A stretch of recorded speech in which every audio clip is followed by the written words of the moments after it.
The following is a special presentation of HBO Sports. Heads, it's Morrison. Tails, it's Lewis. Any way you look at it, it's a virtual toss-up.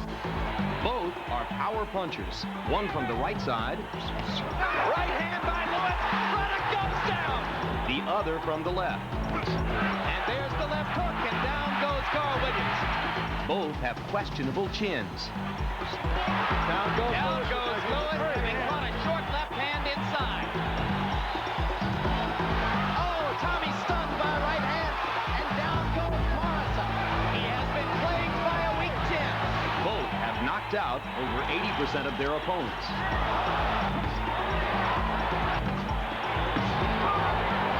Both have overcome adversity. Good right hand by Williams, and down goes Morrison. Another dramatic power punching comeback for Tommy Morrison. Good right hand by right hand. Bruno has Lewis in serious trouble. Lewis in trouble in the corner, and lands a sensational left hook. What a comeback by Lewis. And both hope still to be standing when this night is over. Heads or tails, Morrison or Lewis, it's anyone's call.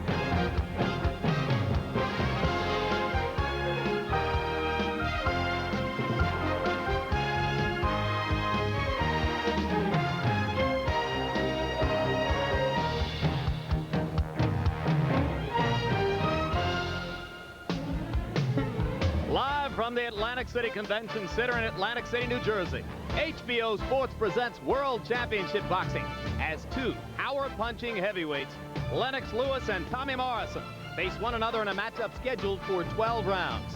In a side room of this cavernous hall, not usually used for boxing, but perhaps ominously, the same place in which Tommy Morrison was knocked out in 1991 by Ray Mercer. He enters the ring again tonight against a name heavyweight with a chance to reestablish his credentials as a contender, or perhaps to fade away in the face of Lennox Lewis. Hello again, everybody. I'm Jim Lampley. We welcome you to the first of a series of events which we hope will clear the air in the confused heavyweight division and point the way down the road toward a possible people's champion of heavyweight boxing. First, this match. Then a month from now, the third battle between Emanuel Holyfield and Riddick Bowe in Las Vegas. And then we hope, after the first of the year, two other recent title holders, George Foreman against Michael Moore. These two men, Lewis and Morrison, were scheduled to fight each other 2 years ago in 1993. They had signed a contract for a combined $16+ million. $8.5 million for Lewis, $8.1 million for Morrison. But that fight evaporated as first Morrison and then Lewis were shockingly knocked out by other fighters. So 2 years later, they finally get together with a foothold in the heavyweight division's crowded contender list, available to one or the other. Working with us and coming off his stunning 3-round knockout of Tony Thornton a week ago in his hometown of Pensacola, the 168-pound world champion, Roy Jones Jr. Roy, everybody coming into this fight expects a brief slugfest. Could you see it going any other way?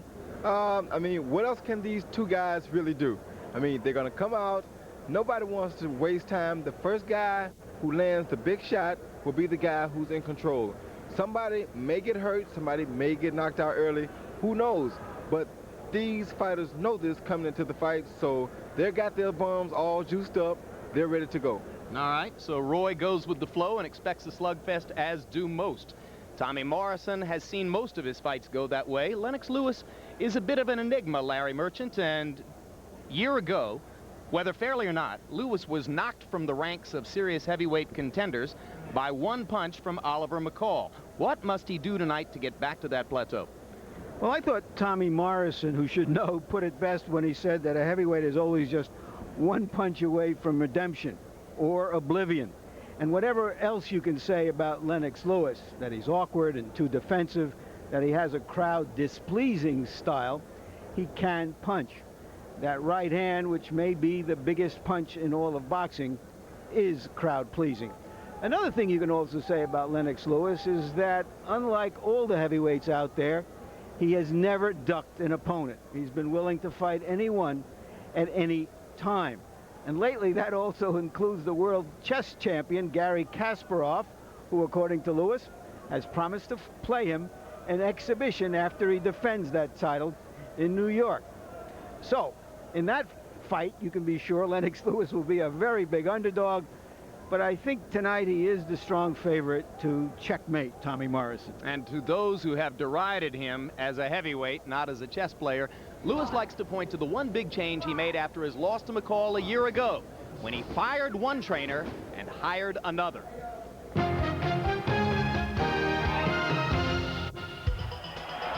And a slow start for Lewis. Lewis pawing with the jab as Lewis is fighting with his feet very wide apart. Lewis is easily confused. Down goes Lewis. He caught a short left. I can't believe what I just saw.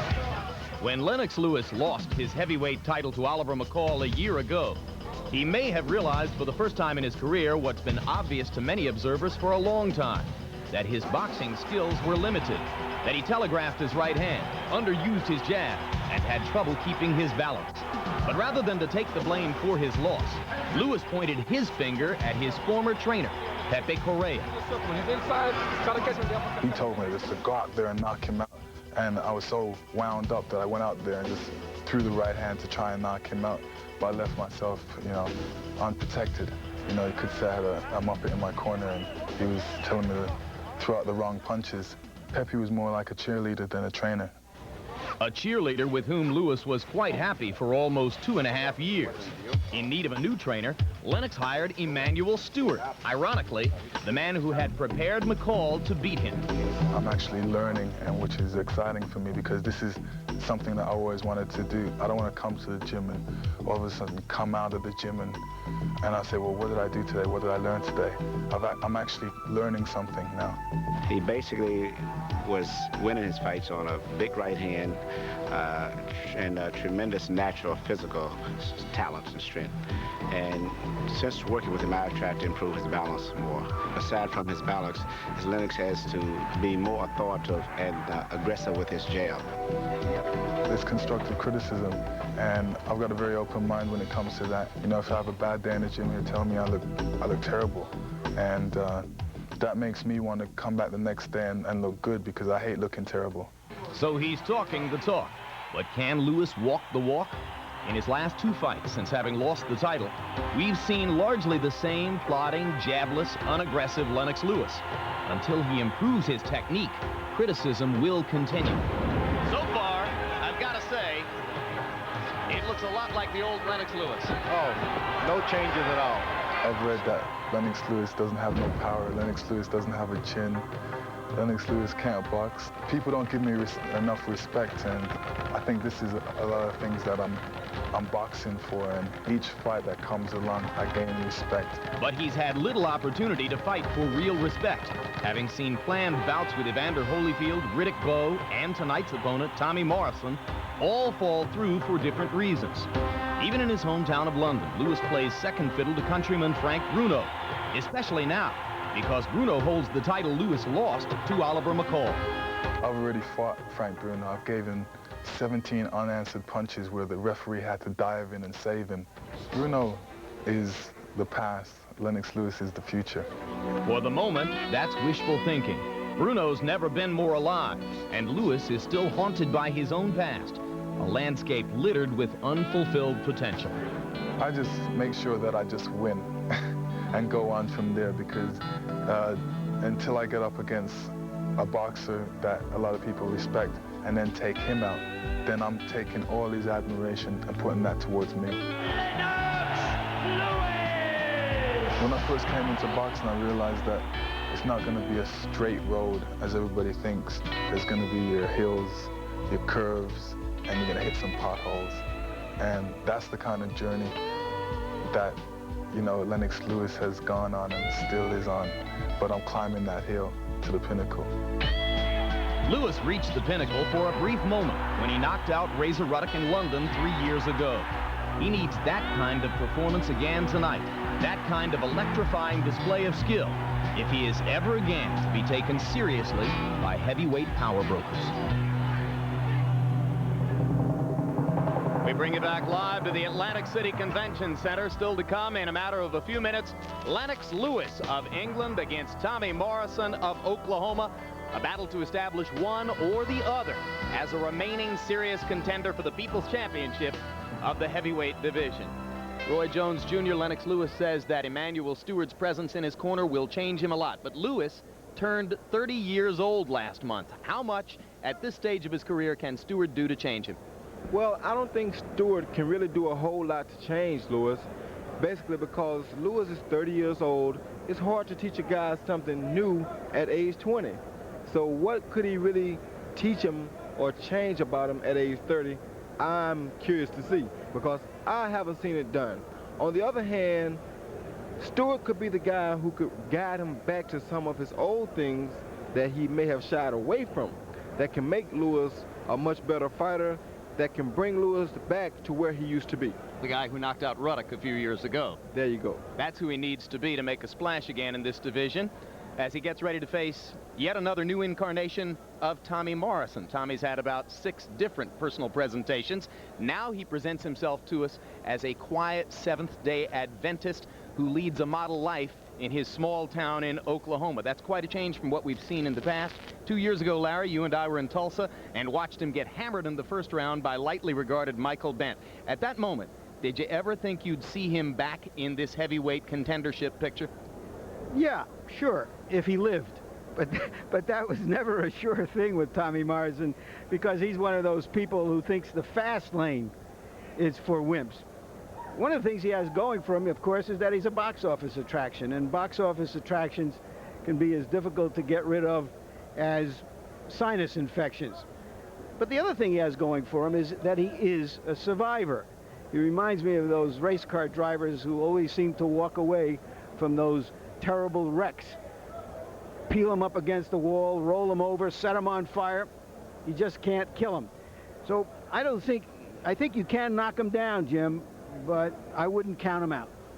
Never can count him out. His left hook, like Lennox Lewis's right hand, may be the hardest punch in the heavyweight division. But what about the new lifestyle? Well, Tommy Morrison says it will never be the same as it used to be. The only thing he hopes to keep is that heavy left hook.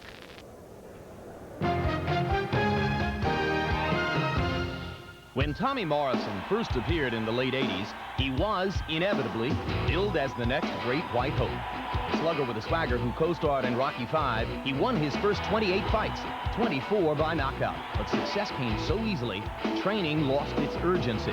Tommy Morrison hit hard, but he partied harder.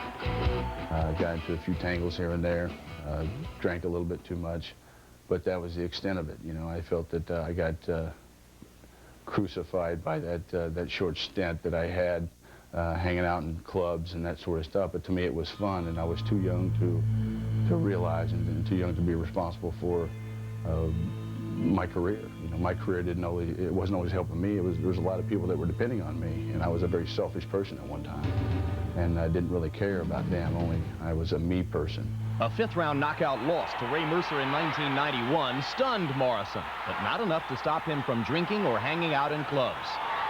For a long time, I think I was in denial a lot. I mean, I knew what my problems were. I just had a hard time admitting it to myself. Tommy continued his routine of partying and training. But in 1993, he won a tactical decision over George Foreman. That victory set the stage for an $8 million bout against then-champion Lennox Lewis. But before Lewis, Morrison first took what he considered to be an easy tune-up fight against Michael Bent. A first-round KO for Michael Bent. And there goes Tommy Morrison's $8 million payday. That was probably the bottom, and that was after the Bent fight. There was about a period of about 2 or 3 months there where I didn't do anything. I didn't do any training at all. You know, boxing was the furthest thing from my mind. I started trying to drown my sorrows. And one day I was sitting there in my apartment, and I just got so frustrated and so hurt, and I just started crying. Sometimes you have to hit bottom before you can bounce back. His career slipping away, Tommy Morrison retreated to his roots. He left the party life in his adopted home of Kansas City, Missouri, and bought a ranch near his childhood home in the quiet town of Jay, Oklahoma.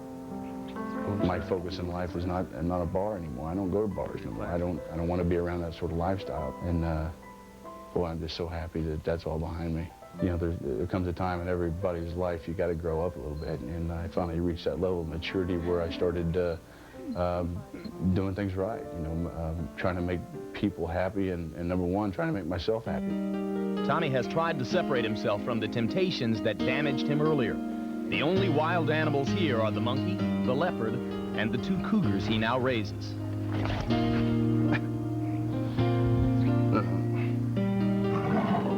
Just being normal is what makes me the most happiest, and it gives me you know, the quality time that I need to devote to the things that are important to me, and that being my girlfriend, my kids, and my family. Being in a position that I'm in now, a lot of people around here look up to me. A lot of my friends look up to me. My family looks up to me, and it's very hard. It would be very hard for me to look up to somebody that I knew wasn't doing the right thing. And I think there was a time there that where I wasn't doing the right thing, and I think it was obvious to everybody but me. Tommy is saying all the right things, but the boxing world is full of fighters who have claimed to be changed men, only to revert back to their troubled pasts. People can just judge me on what they see, you know, and what I've done. And I feel that if they do that, then they'll see that I'm very sincere about what I've said, and very sincere about my actions and trying to straighten myself out. If Tommy Morrison is truly now walking the straight and narrow, he'll remember that the road ahead is still uncertain, in and out of the ring. Tail of the tape, and as we mentioned, Lennox Lewis turned 30 last month. Morrison still only 26 years old. Morrison weighs 227. That's what Lewis weighed on his best night, Halloween '92, when he knocked out Ruddock. But now he's up to 241, and Lewis has a 4-inch reach advantage. Punch that numbers, Larry. Take a look at their profiles of activity, and you can see that they are roughly active in the same degree. About average for heavyweights. The jabs may be the key here, because what we have noticed in their fights is that when they use the jab is when each of them is most effective. And rules of the bout with our unofficial ringside scorer, Harold Letterman. The Lennox Lewis-Tommy Morrison fight is scheduled for 12 rounds. The standing 8 count is in effect. There is no 3 knockdown rule. Only the referee can stop the fight, and you cannot be saved by the bell in any round, including the last. Jim. And there was the obligatory last-minute war of wills over who would enter the ring first. Ultimately settled by a coin flip. And the winner or loser, if you choose to call it that, of the coin flip is Lennox Lewis, and he will enter the ring first. You mentioned his weight, Jim. He's one of those athletes with a wonderful body who conceals a weight gain. If Bowe had put on 14 pounds since he had won the title, everybody would be saying he's sloppy, he doesn't care anymore, he's not interested in fighting. So maybe beneath that cape, there's something else going on inside Lennox Lewis, and we'll find out tonight. Lewis claims, I'm just a big guy, I train hard, I eat the right way, and if the numbers on the scale go up, all that means is I'm still growing. Is he fooling himself, Roy? Well, I think he could be fooling himself, because this guy at age 30 is not growing as what we consider growing. He may be expanding, but not growing. So the expansive Lewis, with an expansive and seemingly constantly expanding entourage, makes his way in. Lewis has been promised a shot at the WBC title if he wins here, but we all know what those kinds of promises mean from the WBC. And the record for Lennox Lewis, 23 KOs out of 27 wins. The 1 loss, the second round, 1 punch, quick count, knockout at the hands of Oliver McCall in London more than a year ago.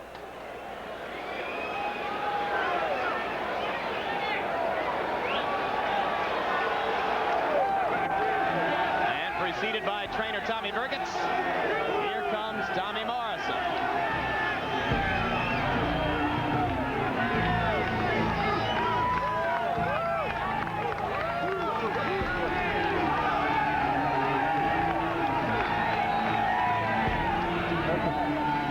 Let's take a look at Tommy Morrison as he was then, curly-headed, bleached blonde kid. And now you see him now trying to make the same kind of transformation to a serious athlete as Andre Agassi did. Can he be as successful as Agassi has been since he showed his maturity?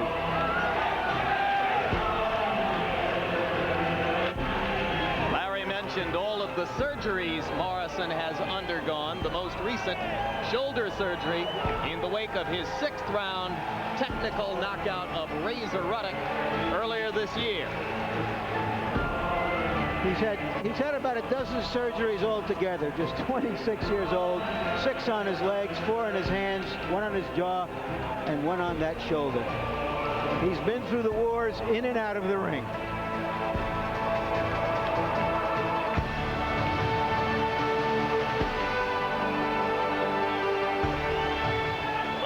TCB on the back of Morrison's robe stand for taking care of business. And of course, you see on the trunks the word Duke, representative of the fact that he is a grand nephew of the late Marion Morrison, a.k.a. John Wayne. And the record for Tommy Morrison, 45 wins, 2 losses, a draw, 39 KOs, both losses to Mercer and Bent, also by knockout.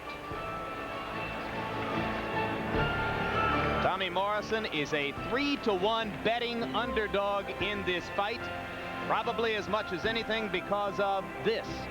His penchant for tasting the canvas. 10 times in the 90s, Morrison's been knocked down. There they are, once by Mercer, once by Hip, twice by Williams, 3 times by Bent, twice by journeyman Ross Purity, and once by Razor Ruddock, as Larry Merchant points out. He only lost the Mercer and Bent fights, so from 6 of these knockdowns, he got up and won the fight. But Roy Jones will look at some tape of Tommy, and you tell us, why is he so vulnerable to the knockdown?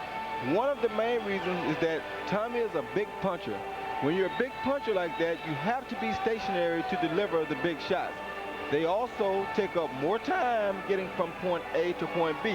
So most of the time he's caught either between the big shots or caught looking for a big shot. Here's the Bent fight. Boom, he got caught right between 2 big shots. He threw 1 big shot, took time to get set for the other, and Bent caught him. So what you're saying is when he's attacking, Tommy Morrison is an ideal target for a counterpuncher. Lewis is seen by most as a natural counterpuncher. Lewis is a great counterpuncher, and if he takes his time tonight, doesn't get too quick to try to counter, then he may be at an advantage over Tommy Morrison because of this. All right, Roy Jones Jr. Now let's go up to ring announcer Michael Buffer for the pre-fight introductions. Ladies and gentlemen, main events, Panics Promotions, Holden Productions, and the Casino Association of New Jersey, along with your undisputed, undefeated King of Beers, Budweiser. This Bud's for You present the featured bout of the evening, 12 rounds of boxing in the heavyweight division. This bout is sanctioned by the New Jersey State Athletic Control Board, Boxing Commissioner Larry Hazard Sr. The 3 judges assigned at ringside to score this bout on a 10-point must system are Frank Brunette, Al DeVito, and Eugene Grant. And when the bell rings, the man in charge of the action, referee Mills Lane. And now, ladies and gentlemen, from the convention hall here in Atlantic City, New Jersey, let's get ready to rumble!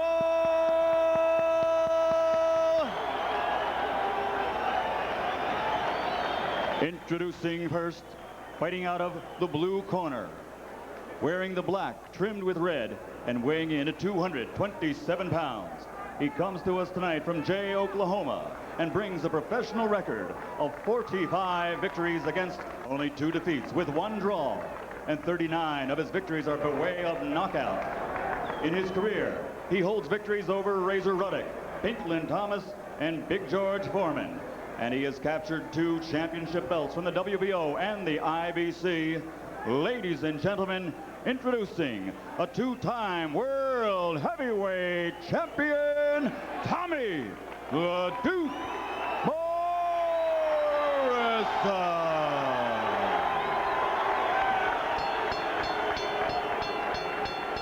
And his opponent across the ring, fighting out of the red corner. He's wearing black, trimmed with gold and red letters. He weighed in officially at 241 pounds. In 1988, he captured Olympic gold by defeating Riddick Bowe. And as a professional, he now has a record of 27 victories with only 1 defeat. And he has reigned as the world heavyweight title holder, a title he is on a mission to regain. Ladies and gentlemen, presenting from East London, England, the former heavyweight champion of the world, Lennox Lewis.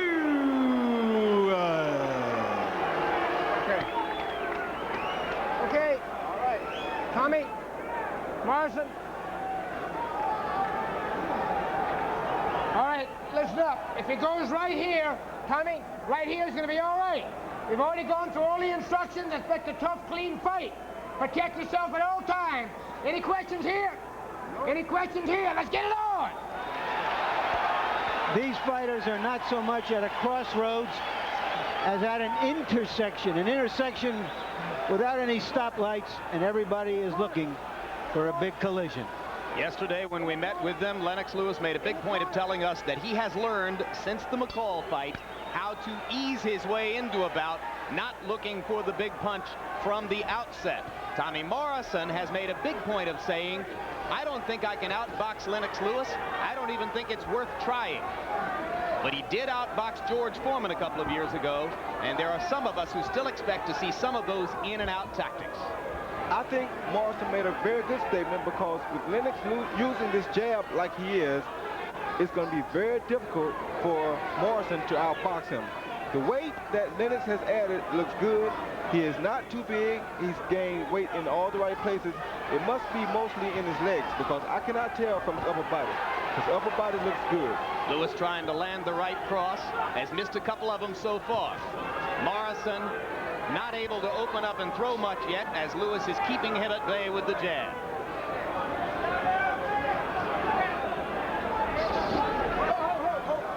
You look at the size and strength of Lennox Lewis in there, Roy Jones. He presents as formidable a picture as there is in the heavyweight division. Yes, he's a very intimidating picture just looking at him for a person like Morrison. What I've noticed early in this fight already, guys, is that Lewis's jab is much more authoritative than we're used to seeing it. He's usually pawing it out there. He's trying to put some steam behind it now. Yes, but he can't get lackadaisical with it and slow it down, because this is the best punch in boxing to counter a jab. Hard right hand by Tommy Morrison as he steps in and gets it across the top of Lewis's left shoulder. Which Morrison just tried to do.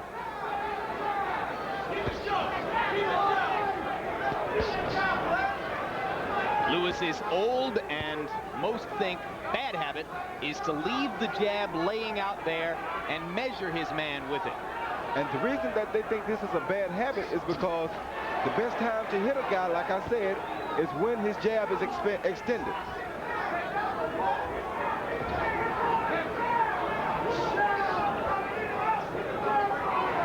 More than 2 minutes into the round, Tommy Morrison has landed 2 counter right hands against Lennox Lewis's jab, but Lewis's jab has dominated the action so far. Morrison's left was blocked against Lewis's arms. The right hand got through again.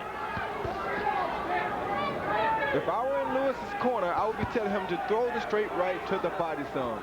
That would move Tommy Morrison's hand, and that would create an opening for the right hand to the face. Lewis finding an inviting target for the jab so far. Has missed every time with the right hand, but Morrison is very aware of Lewis's right and flinches away from it when Lennox throws. Tommy has developed a small swelling under his right eye from that jab already.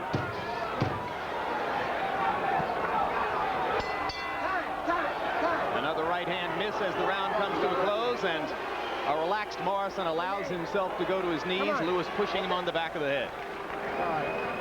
Keep working the jab. You're going to find him. He's really cautious. He felt the power, and he's not coming in. He's staying back. Just keep working the jab. Everything will happen. He may be getting away from him, but sooner or later you'll get close enough. You'll figure out instead of taking it over, you get close enough, maybe take it right on up underneath. But keep working the left hand. He can't get his attack going because he's felt the power of the jab. So let's work on the jab. Everything will fall in place. It's a little higher time. After you throw a combination, you make sure you come out low. Tell them out, you're going to see that right hand coming all night long. All right? Let's take it away from him by using more jabs, more sevens. Double up on your seven, look for the body. Double up on your seven, look for the body. A little more speed. Lewis is trying to do two things. One, you see his right hand is high. He's ready for the great left hook that Morrison does have. And secondly, it's that jab. He's trying to force an opening rather than merely wait for an opening as he has often done in the past. There he was holding the left hand out there as he tried to land the right hand over the top, but he threw 52 snapping jabs in round number 1, and that kind of activity can only be a product of Emanuel Steward's reworking of Lennox Lewis's fighting style. That's the right hand that Lennox threw right then that I'm saying he should throw to the body. That way, later in the fight, if he starts to tire, Morrison will tire too from these body shots. If he punches to the body at all, Roy, it's a big step forward. One thing we've noticed in Lewis's past fights, he seems to forget constantly to go to the body. Morrison seems to be forgetting that same thing right now, though. He should be working Lewis's body as well. He's the shorter fighter here. For him to have an advantage, he should throw more body shots that can bring Lewis's hands down. Morrison almost sneaked the left hook past Lewis's right hand. It was partially blocked. Lennox Lewis beating Tommy Morrison to the punch with the jab. Tommy just hasn't gotten his jab going because Lennox's left hand keeps coming out. And if I were Tommy, I wouldn't throw many jabs at Lewis because Lewis is looking down over Tommy's left hand. If he throws a jab and leaves it out a second too long, Lewis will counter. Thunder with the right hand over the top.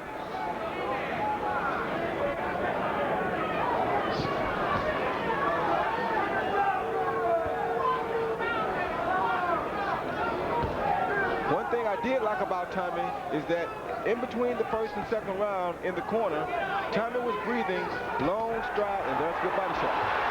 Good body shot by Morrison, but he goes down, so score it a knockdown for Lewis. I thought it was a left hook. The fighters had their backs to us, so we couldn't tell. But if it was a very short left hook. Fascinating exchange because Morrison seemed to be doing damage to the body, and all of a sudden he was on the canvas. It was a counter left hook. Right between his combinations, his big punches, which is what I told you earlier about the big punches that he throws. That's what happens to Morrison. Lewis just misses with the right hand, and now there's blood at Tommy Morrison's right eye. So the little left hook from Lennox Lewis that put Morrison down has apparently also cut his eye. Both fighters more aggressive now. Morrison needs to move his head more. He's making himself a still target for Lewis. Lewis looking down can hit a still target much, much easier than Tommy can looking up. Both fighters need more head movement. Right now, Morrison is the one who needs it most. Round 2 coming to a close. There was a knockdown in the round for Lewis.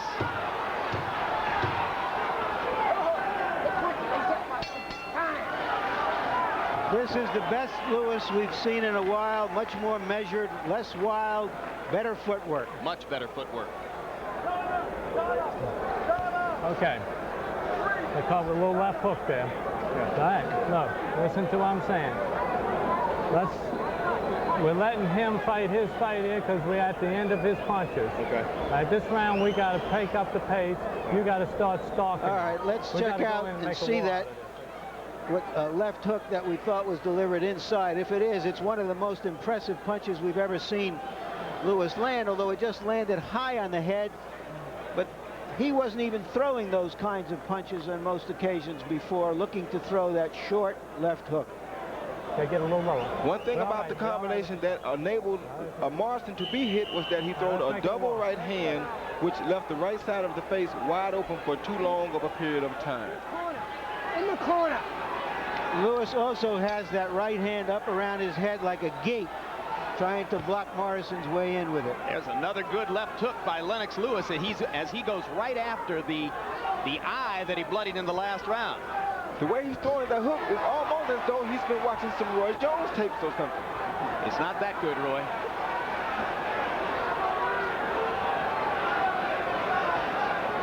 Morrison landed a straight right after the opening exchange, but Lewis still able to keep Morrison out at the end of his jabs for the time being.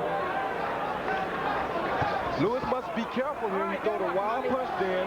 He shouldn't get wild because that's Tommy's game. Tommy needs to throw the wide punches because he's reaching up.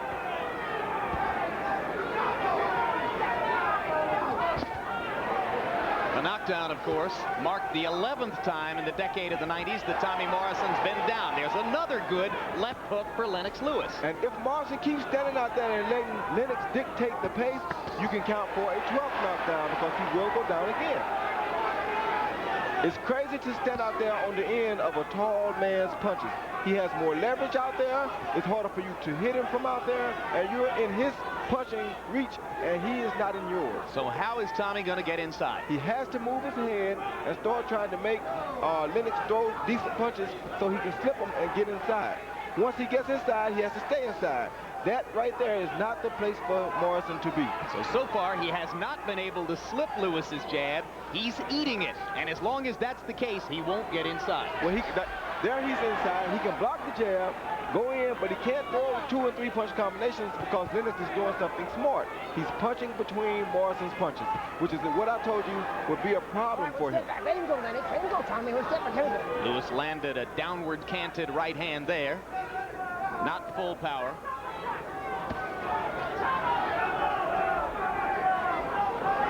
If I were Morrison, I would be content with that right there, getting one body shot at a time, hoping to tire Lennox in the later round.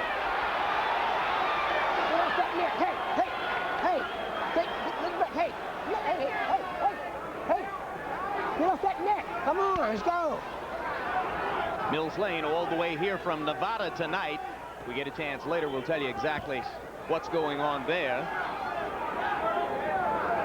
New Jersey State Athletic Commissioner Larry Hazard looking to nationalize officiating in the sport. He says bringing in a Nevada referee for this fight is one step in that direction. I can tell you one more thing that I can see. Morrison is getting a little closer to Lennox. This means that Lennox may be getting a little tired in the leg department. Morrison, I thought, landed a big but grazing right in that exchange. Watch the heads in there, both. Get off that neck, Lewis. Come on. Third round coming to a close. Relatively cautious round for Lewis.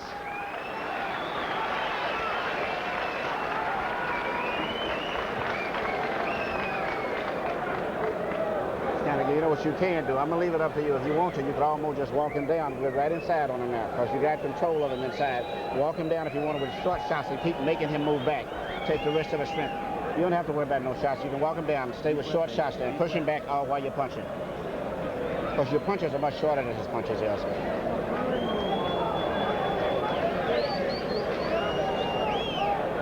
You got to make it happen, Tommy. You're high on me. You're high on me. I need you lower. I need you lower. You got to sit down on that hip, get the weight on the ball of the front foot. All right? Head movement as you're coming in. Constant head movement. Coming in, head movement? Yes. Low hips, follow the foot. That's the way. It's up to you. If you want to walk him down, just put your hands up tight and walk straight to him. He can't do shit. It's too much weight, too much strength. Break him down. Steward's pretty confident in there, Roy. Yeah, but you never should underestimate a puncher such as Tommy Morrison. I wouldn't try to walk him down. I would sit there and box him just like Lennox is doing. Keep him off balance with the jab and just peck him until you set up a big shot. If you've been as successful as Lewis has been up to this point, why would you change it? Why wouldn't you just wait for the big one to come to you? It's almost like backing a cat into the corner if you put your hands up and walk him down. You're going to make him fight him much harder than he is doing right now. Told you about. There's a right hand by Morrison. He's got a mouse under his left eye, but he's starting to connect more and more frequently with those right hands as he steps inside. Body shot landed, uppercut partially blocked by Morrison. Lewis short with the right hand. Stands to reason that if Lewis listens to Steward and elects to walk on in, he's going to give Morrison more opportunities. That's what I just said. It's almost going to be like backing a cat into a corner and making him have to fight. If you force Morrison to fight, you're going to get caught with some big, sharp punches because he throws powerful, sharp punches. Tommy taking punishment off the jab. More and more, it looks like Morrison was correct when he said there was no way he could outbox Lennox Lewis. Yes, and I said that at the top because if Lennox uses this jab like he's doing, then there's no chance of Morrison outboxing him. He should work on trying to counter that jab. Lewis reaches forward and grabs Morrison. Milt Lane gets him at the distance again, and Lewis landed a right hand. The crowd booed that move that Lennox made, but that was a smart move. Morrison had got just about in his own punching range, and Lennox was not in his punching range, so he grabbed him. Kind of ring awareness Lewis has not always shown in his career. You put this talent together with real knowledge, and you've really got something, but that's always been the case. Another thing I see here, Lennox's jab is starting to look like it's falling slightly. If it falls, he'll have to be very careful after it comes back. It's falling on the way back. If it falls, he'll have to be very careful of that right hand right there. And that's what Tommy just tried to do, countering over the jab with the right hand. All right, one step back. One step back clean. Here we go. Come on. Lewis landing more punches. Morrison maybe landing the harder shots, although there was another hard left hook by Lennox Lewis. He's never been noted as a left hooker. It's been his most effective blow tonight.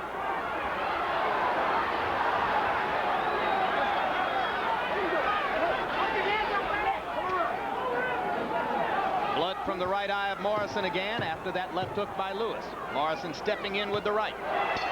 And lands a chopping right as the round comes to a close. Turn to HBO for the show the pros watch, Inside the NFL, as hosts Len Dawson, Nick Bonacotti, and Chris Collinsworth are joined each week by Jimmy Johnson to take a complete look back and a first look ahead at all the action throughout the National Football League. Inside the NFL premieres Thursday nights at 11 o'clock p.m. Eastern and Pacific time on HBO. Bang, bang, bang, try to get close, get your body weight on it. And lock time, watch when you're pulling back, because you're looking for the hook and he's trying to throw sneaky right hands at you. So you got to watch both of them, okay? Let's punish you with the left hand this round. Got to bust him up real good with the left hand. They don't pursue this guy walking down, firing punches. You let him out too many times and you're trying to go high, right? You got to go low to high. Jab. Tommy Morrison, throughout his career, has had a monumental problem being effective in the 5th round. It happens way too frequently to just be a statistical coincidence. Morrison seems to tire automatically at the end of 4 rounds. His trainer, Tommy Burgett, says to all intents and purposes, he's never won a 5th round in his career. And as the graphic showed you, his punch output normally goes way down in this stanza. It happened again earlier this summer against Razor Ruddock. Both of these fighters are very tired. The only thing is that Morrison is starting to swell, and it's going to start, his eyes are starting to swell, and this should start affecting his vision soon. So if he's going to make a move, he has to start making it now. Harold Letterman, how do you have it scored so far? Jim, 4 rounds to nothing, 40-35, Lennox Lewis. I gave Lennox all 4 rounds. Certainly he deserves an extra point in round 2 for the knockdown. Lennox has shown me a great left jab. Real good defense. Tommy's not getting through, and I think Burgett is killing Morrison with all that Vaseline. It's going in his eye. You can't see the punches coming. And right now, Lewis is landing combinations at will. When Morrison comes forward, Lennox simply jabs and then drops the right hand over. He's been very effective in the first minute of this round. 2 things I see. One thing is that Morrison knows that the 5th round is not a good round for him. He's letting this mental thing get to him. The second thing is that Lennox is not hitting Morrison's body. If he touches body, he will knock him out. But Morrison is trying to fight Lewis the way he fought George Foreman, staying outside his range and then trying to fight and get inside in his own terms, but Lewis is just much faster than George, so he's having a real difficult time executing that plan. And not only that, if you stay out of Lennox's range and he has the longest arms, then that means you're that much further out of your own range. Morrison landed a left hook after Lewis's right hand, so both men did damage there. But Tommy Morrison is battered around both eyes and appears to be losing his vision as time goes on. Yes, but look at the facial expression. Morrison has almost an I give up facial expression. Lennox has an I'm about to take over now expression on his face. These things play a big role in a boxing ring, because when you see a guy with that I give look, it gives you more confidence, gives you energy sometimes that you don't even have to want to get him out. Under a minute in round number 4. Or check it, round number 5, I should say. As has been the pattern throughout his career, Morrison has been largely dominated in this 5th round by Lewis. All those punches were blocked by Lennox Lewis's arms. And there's a monumental uppercut. Morrison went to one knee. Lane calls it a knockdown, correctly so.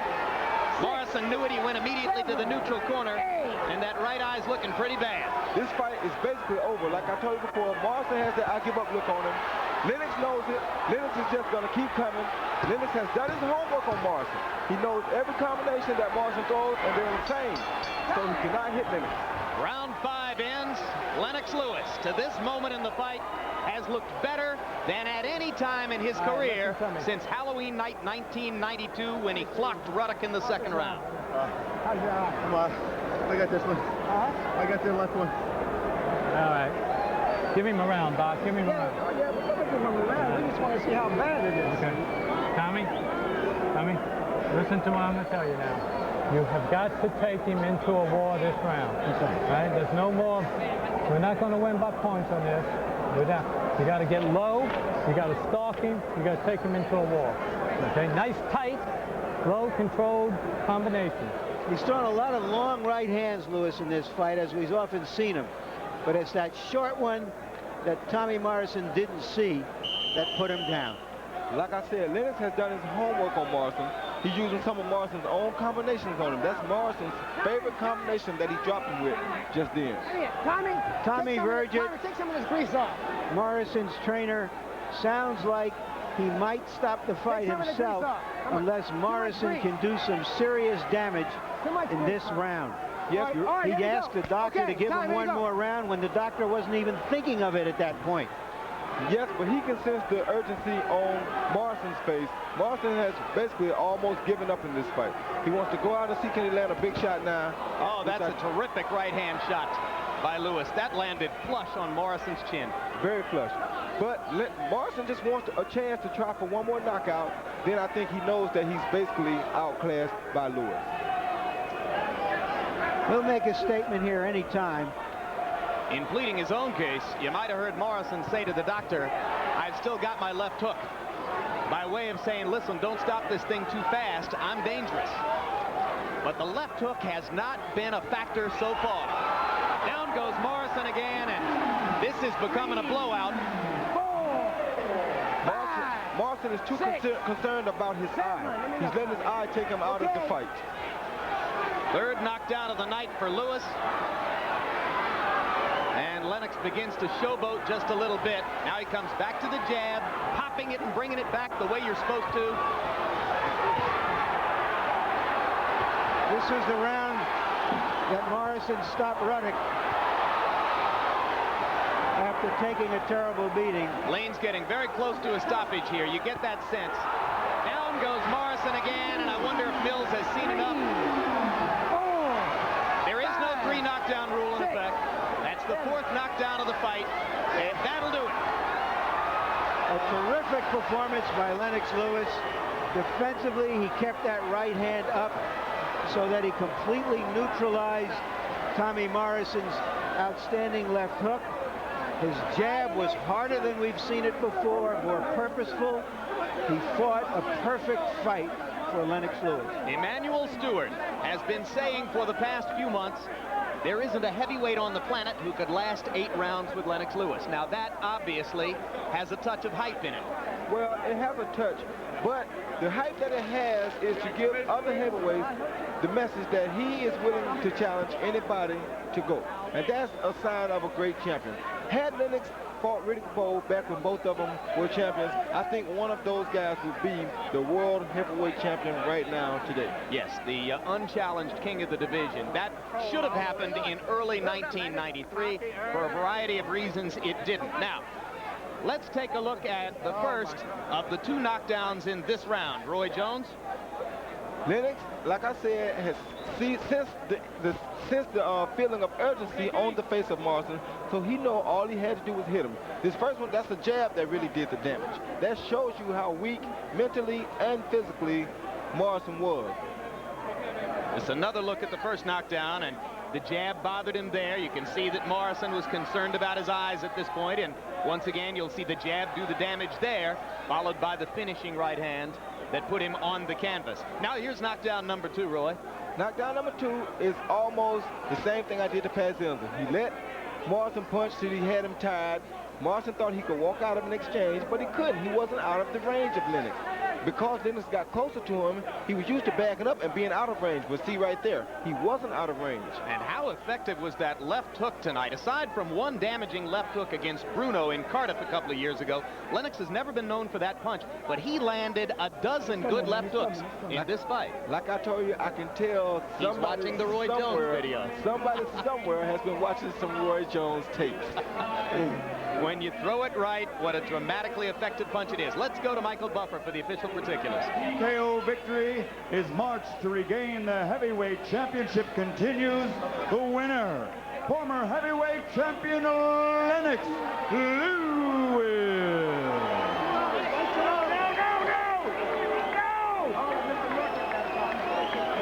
Final punch stat numbers, and you'll see Lewis's statistical dominance in the fight. Landed more than twice as many punches as Morrison, threw 130 more punches than Morrison, and brought his connect percentage in the last couple of rounds up from the middle 30s to over 50%. He landed 28 out of 38 punches in round number 6, by which point he was turning it into a blowout. 198 jabs thrown in 6 rounds by Lennox Lewis, and he landed 46% of them. That's the kind of boxing which could turn him into a legitimate threat to be the people's champion of the heavyweight division. Larry Merchant stands by with the winner of the fight. Lennox Lewis, congratulations.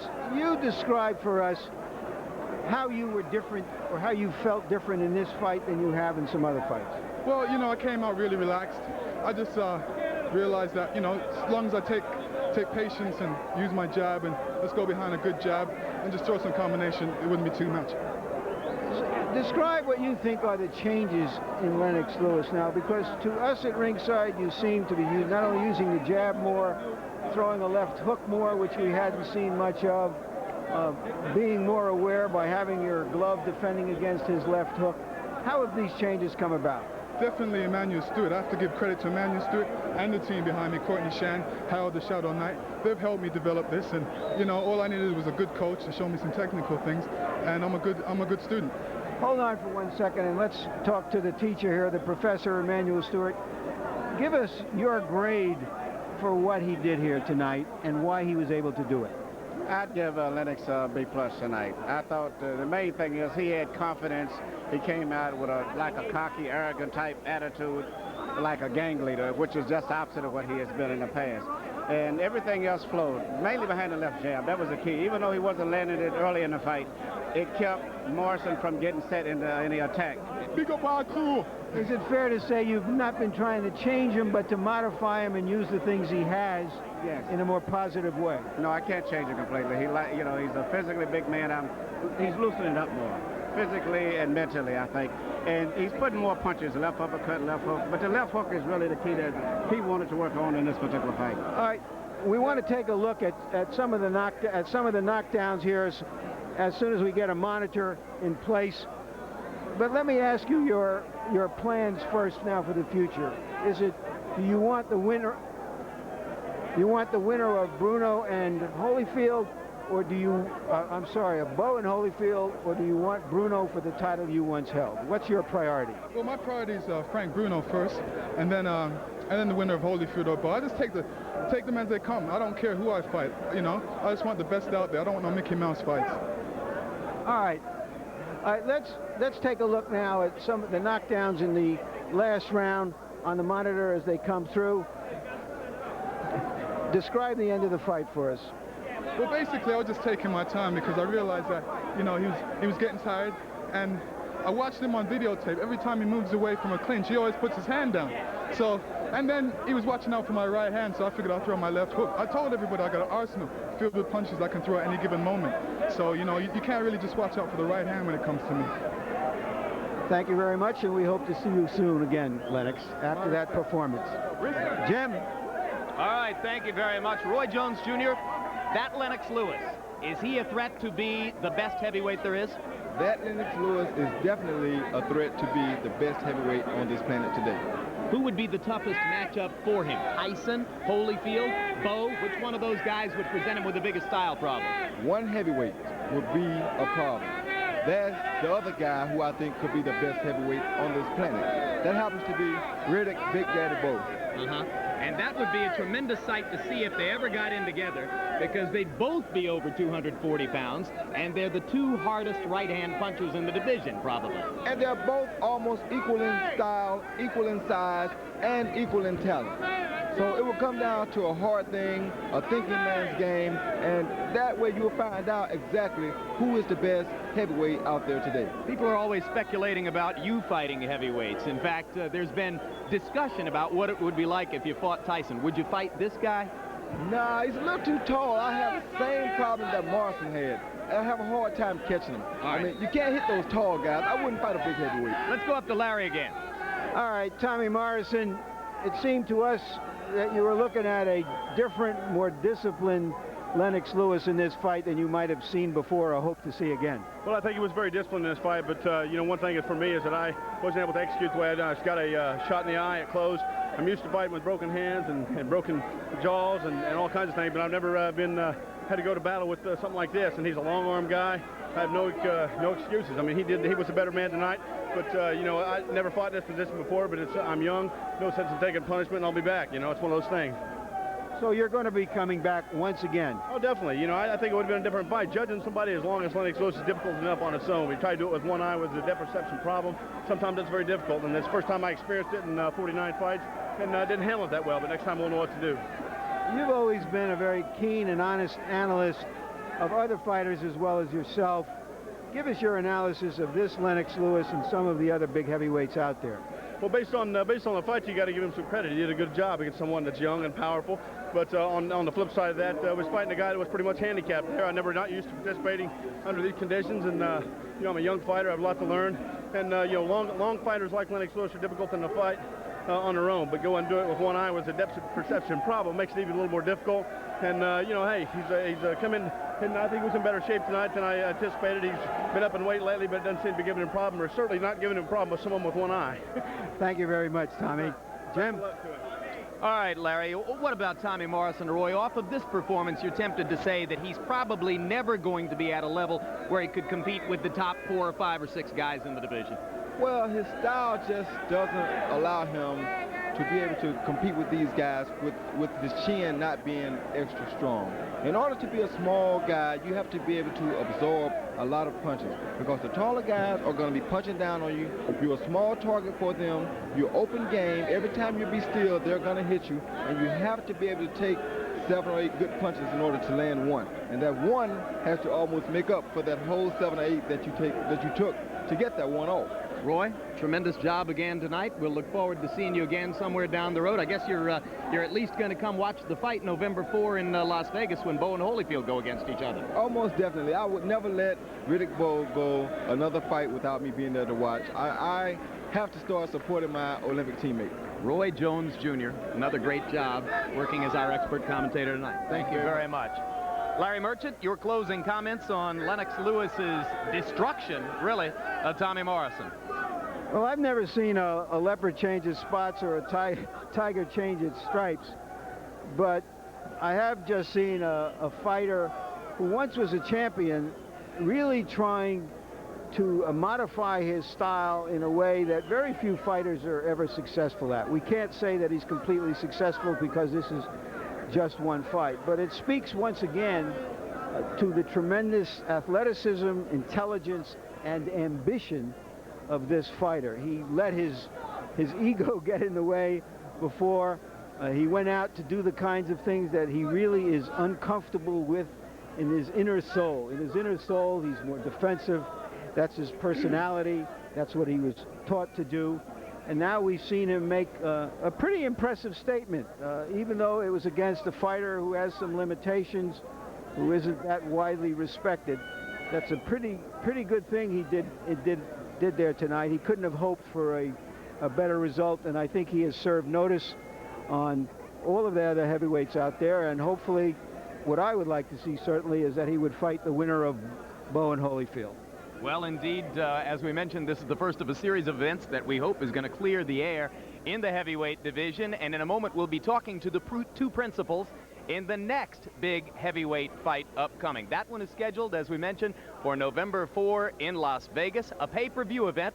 Let's take a look ahead toward it.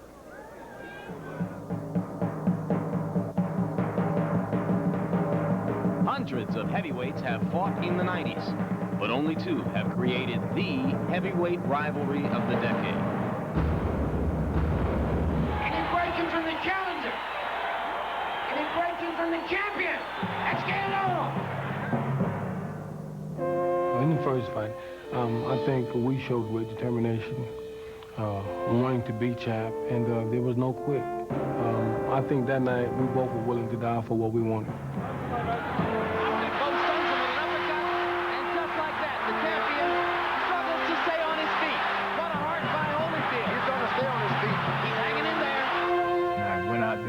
Fought a fight, and it wasn't a smart fight, but it was a very action-packed fight. Look at Holyfield. What a warrior. Reversing the tide of the battle. The champion now has Bowe wobbly. Well, in the second fight, I made a big mistake thinking that Ivana was a pushover. I didn't train like I should have. And the left hand for Holyfield. And they swing and swing after the bell. What's this? Hey, these guys want to fight. In the second fight, the fans got a chance to witness a small guy coming back and a guy that's showing true determination, skills, gut, heart. Crowd rising to its feet. For the second year in a row, they fought the fight of the year.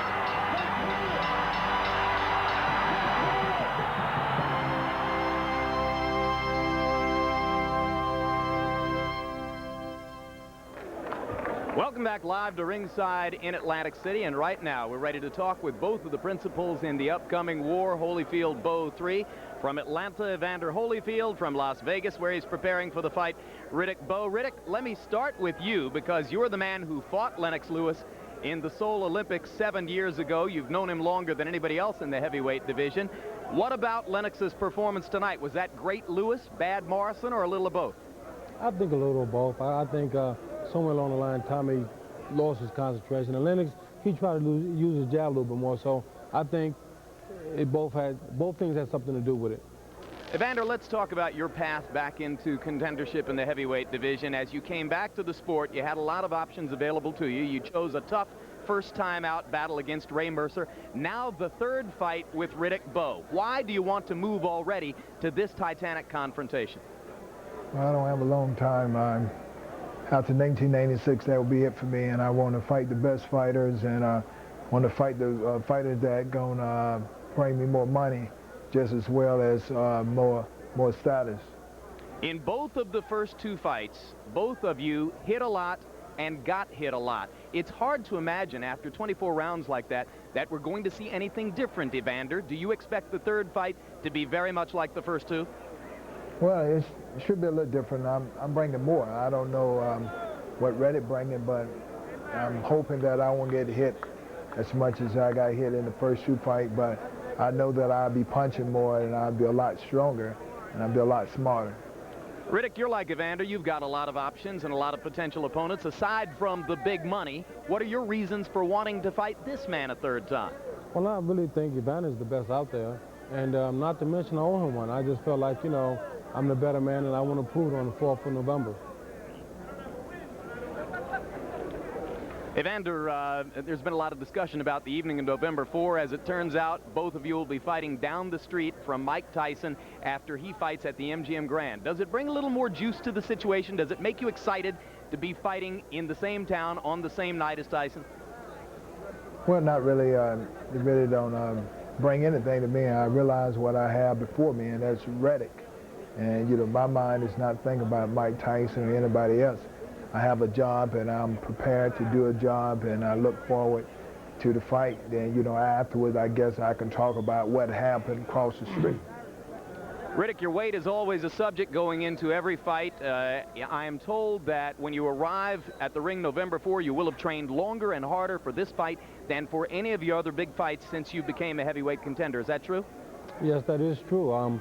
Again, like I said, I know Evander's going to be at his best, so I have to be at my best. So therefore, I'm training harder, I'm training longer, and hopefully things will come out on my behalf after the fight is over with. All right. Thank you both, gentlemen, for being patient enough to wait around tonight and talk with us live. We look forward to seeing both of you on November 4. And with an eye toward that big pay-per-view event, we ask you to join myself, Larry Merchant, and George Foreman on Sunday, October 22 for Countdown to Bowe Holyfield 3, when we will preview and analyze this upcoming matchup, which has now evolved into the greatest rivalry in boxing today. We'll be back with a final word on what happened in the ring here tonight between Lennox Lewis and Tommy Morrison right after this look at some upcoming entertainment programs on HBO. In a world torn apart, how can the enemy be loved?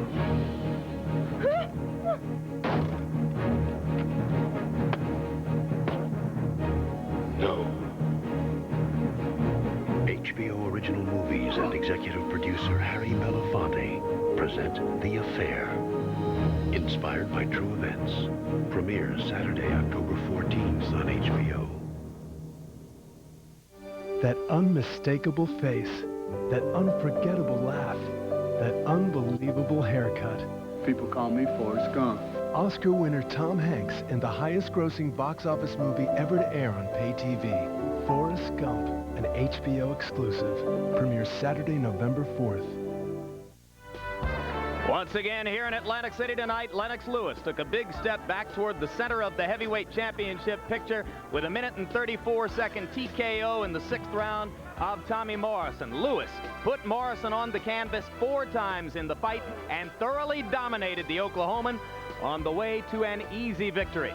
Coming up immediately following tonight's coverage of World Championship Boxing, stay tuned for the best of real sex on the East Coast and Assassins HBO First Look on the West Coast.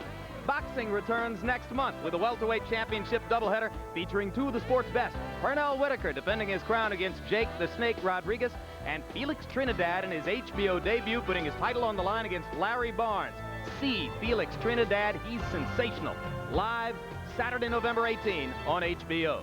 And join us for Real Sports with Bryant Gumbel, when we'll present an in-depth profile of the most controversial owner in sports today, Jerry Jones of the Dallas Cowboys, and an examination of maybe the most powerful company in all of athletics, Nike. It premieres Tuesday, October 31, only on HBO because no one else hits this hard. So now for Larry Merchant, Roy Jones, and Harold Letterman, I'm Jim Lampley saying goodbye from Atlantic City, New Jersey. The executive producer of HBO Sports is Ross Greenberg. Tonight's broadcast of World Championship Boxing was produced by Rick Bernstein and directed by Mark Payton. Feature producers, Adam Berger and Dave Leipson. The associate producers were Dave Hoffman and Brian McDonald. Assistants to the producer, Lisa Bennett, Jonathan Crystal, and Thomas Odelfelt. The production manager was John McKelly, and the technical supervisor was Bob Hunter.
This has been a presentation of HBO Sports, the network of champions.